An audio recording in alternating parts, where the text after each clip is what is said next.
Nasunugan kami ng 6 digits.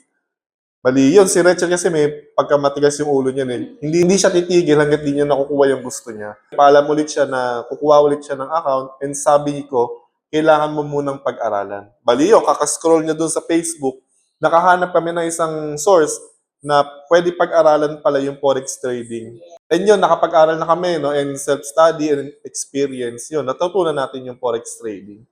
Sa'yo, Coach Rachel, ano ka pa rin ba? Matigas pa rin ba ang ulo mo? Paano mo na-overcome yan? So, yung kasigasan kasi ng ulo, ano yan eh. Baga, part yan eh. Baga, doon tayo natututo sa mga mali natin eh. So, ang dami kong natutunan sa katigasan ng ulo ko na yan nga yung sinasabi na hindi laging girl is always right.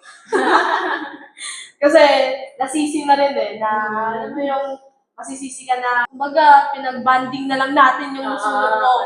Diba? Binili na lang yung mga bagay na kailangan ng mga bata.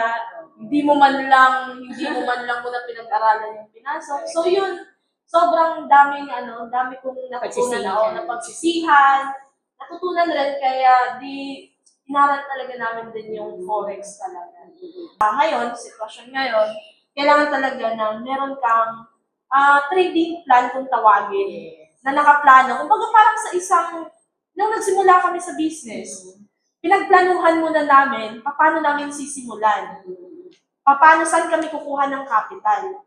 So, ganun din sa forex. Kailangan mo rin planuhin muna, aralin, bago mo pasukin. Kasi kung hindi mo aaralin, same sa naging sitwasyon na rin namin. Paulit-ulit, nalulugi. And ngayon, nakakaranas pa ng yun nga, yung nakaranas nga kami na sulog account kasi hindi na mag-aralan.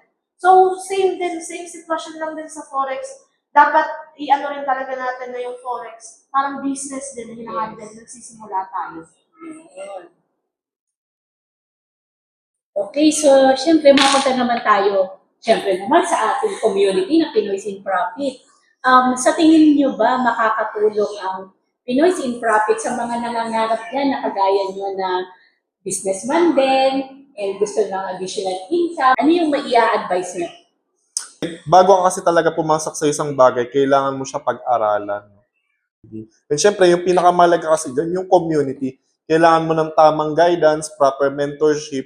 Dapat yung mentor mo o yung coach na pupuntahan mo is napuntahan na yung gusto mong puntahan and patuloy siya and consistent siya. Ibig sabihin nun, kailangan niya rin maging updated, no, sa mga nangyayari dito sa forex trading. Kasi ang forex trading is nagbabago.